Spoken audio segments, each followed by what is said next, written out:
There is no separation between our personal life and business. In the past, we used to hear something like, leave your personal things at home, leave work at work. They're so integrated. If we have our own insecurities, feeling that we're not good enough, worried about how we're being perceived, we're gonna bring all of that to work. We're gonna be quiet in meetings. We're going to just do whatever the manager says. We're not going to challenge the norm. We're not gonna be creative. And that's why doing the work at a personal level is going to help so much on the business side.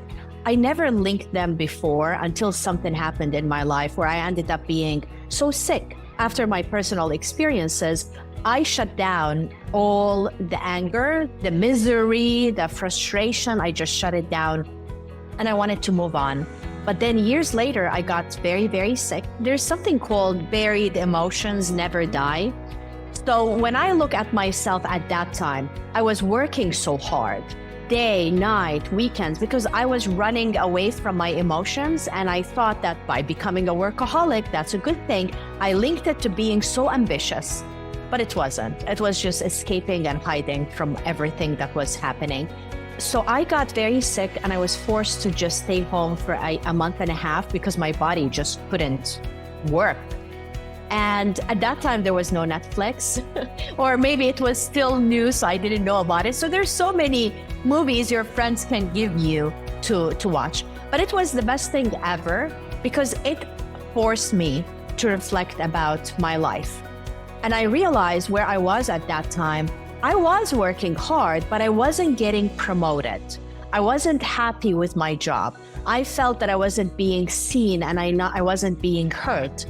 If we take a snapshot, that was what was going on. So by being sick for a month and a half, I ended up deciding I need to heal. I need to forgive. I need to let go of all the pain of the past as much as possible.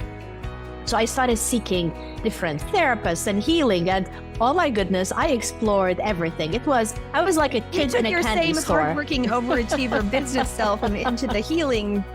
Yes.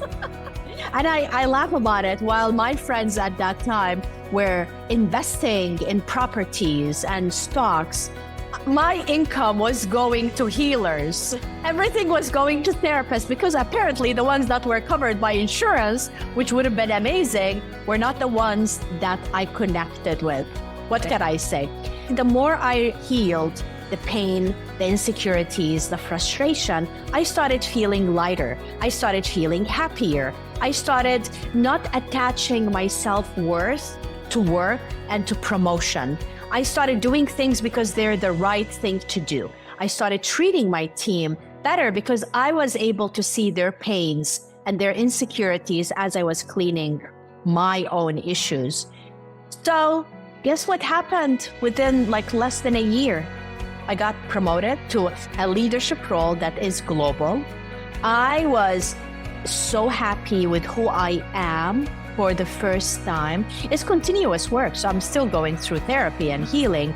But even though I'm telling you the story and I'm associating success with the promotion, but there's just something when we shift our energy, when we address the personal things that are stopping us from truly being ourselves, it is going to have a positive impact on other parts of our lives, whether it is business, relationships, friendships, all of these things. And I saw it. And the thing is, it's not just a one-time phase in our life we need to go through healing.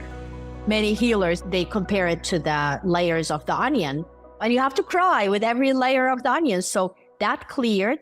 Then I had other experiences. To me, it just feels every time I am in the middle of a decade. So middle of my 30s. Now I'm going through the same exact thing, but different aspects of my life where we need to dig deep. We need to address these things to be able to be happy and to feel light and to be playful and to create the life that we truly deserve.